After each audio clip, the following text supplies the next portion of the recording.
माँ का सम्मान, बेटों को सीख देने वाली कहानी। प्लीज़ माँ, आपसे कितनी बार कहा कि मेरी मीटिंग के बीच में आप अपनी यह पूजा की थाली लेकर मत आया करो। आपको समझ नहीं आता या आप समझना नहीं चाहती? मनीष ने कमरे से बाहर आकर अपनी माँ मीनाक्षी जी को गुस्से से बोला और पास ही खड़ी अपनी पत्नी वर्तिका के साड़ी के पल्लू से माथे पे अपनी माँ द्वारा लगाया तिलक को पोंछने लगा। मीनाक्षी जी, अरे बेटा, आज तेरी कामयाबी के लिए मैंने विशेष पूजा की थी, इसीलिए यह तिलक लगाया। मीनाक्षी जी प्यार से बोली। लेकिन मनीष उन्हें दोबारा कमरे में न आने को कहकर वापस अपने रूम में चला गया। बहू के सामने बेटे की झिड़की को हंसकर मीनाक्षी जी सह गई और बोली, गलती मेरी ही थी, उसने मना किया था, फिर भी मैं चली गई। क्या करूं, माँ हूं ना। आंखों में आए आंसू को छिपाती हुई वह वहां से चली गई। वर्तिका, माँ, मैं ऑफिस के लिए निकल रही हूँ, आपके लिए कुछ लाना है? वर्तिका मीनाक्षी जी के कमरे में जाकर पूछती है। कुछ देर चुप रहने के बाद मीनाक्षी जी ने मना कर दिया।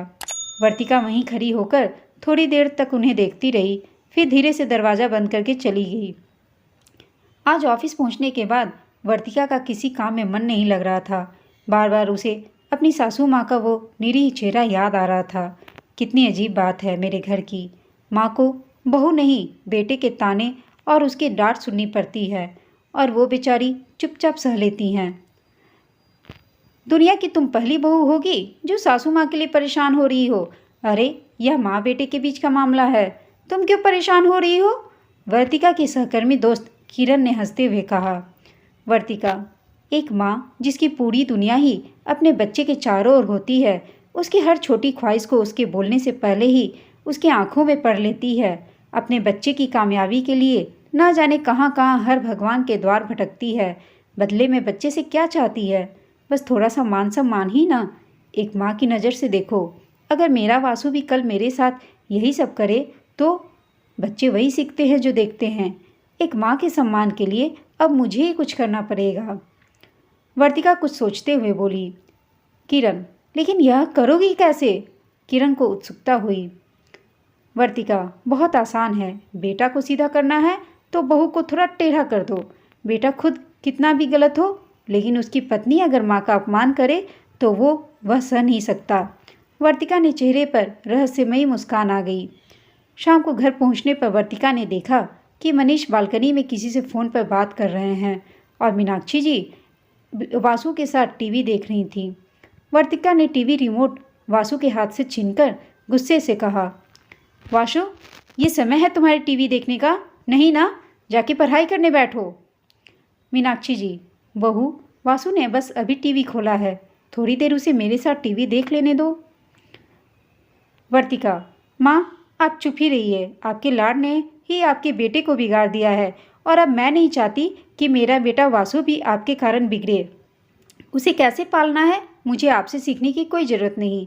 आपको टीवी देखना है तो आप देखिए।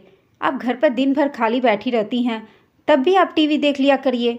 और आपको घर के कामों में हाथ पैर हिलाने में तकलीफ़ होती है क्या?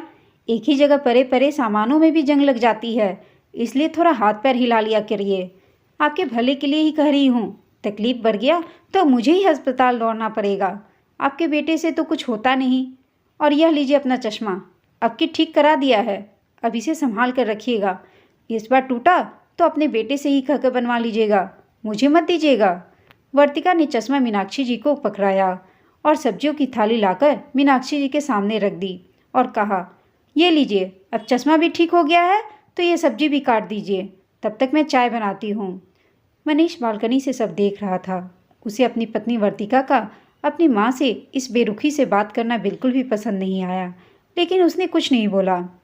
रात में खाना खाते समय मीनाक्षी जी के हाथ से दाल का बाउल फिसल गया।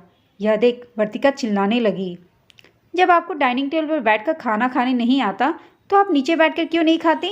एक तो दाल गिराकर काम बढ़ा दिया और मेरी क्रॉकरी का सेट भी खराब कर दिया। अब यह साफ कौन करेगा? वर्तिका की बातें सुनकर मीनाक्षी जी के आंखों में आंसू आ गए, जिसे वर्तिका ने देख लिया, लेकिन वह बोलती ही रही। लो, अब ऐसा मैंने क्या गलत कह दिया कि रोने लगी? मैं सब जानती हूँ, ये सासू लोगों के हथकंडे, जानबूझकर बेटे के सामने आंसू बहाना, बेचारी का ढोंग करना और फिर अपने बेटे को यह दिखाना कि बहू बहुत अत्याचार करती है उन पर। पोछा लाकर मीनाक्षी जी के सामने वर्तिका ने रख दिया। लीजिए, जब फैलाया है तो इसे साफ भी खुद ही करिए। मनीष बहुत देर से चुपचाप देख सुन रहा था। अब शायद उसके लिए यह असहनीय हो रहा था। वर्तिका, तुम्हें क्या हो गया है? माँ से किस तरह तुम बात कर रही हो? और माँ के हाथ से पोछा छीन लिया। वर्तिका, किस तरह बात कर रही हूँ? ठीक ही तो बोल रही हूँ। अब उनकी हरकतें तुम भी देख रहे हो। मनीष, हाँ, शाम से देख रहा हूँ। तुम बिना बात के माँ पर चिल्ला रही हो। माँ है, अगर कुछ बुरा भी लगा तो आराम से भी उनसे बात कर सकती हो तुम। हर बात पर माँ का अपमान करना यह अच्छे घर की बहू को शोभा नहीं देता। मनीष वर्तिका को गुस्से से देखने लगा। वर्तिका, अच्छा, तो क्या अच्छे घर के बेटे को माँ का अपमान करना शोभा देता है? तुम माँ के साथ हमेशा बदतमीजी से बात करते हो, वो क्या सही है? तुम बेटे हो इसलिए कैसे भी बात कर सकते हो, कोई उंगली नहीं उठाएगा। और बहू ने एक बार जोर से बोल दिया तो तुम्हारी उंगली उठ गई। मुझे समझाने से पहले खुद को समझाओ कि माँ है वो तुम्हारी, और माँ का कैसे इज्जत किया जाता है।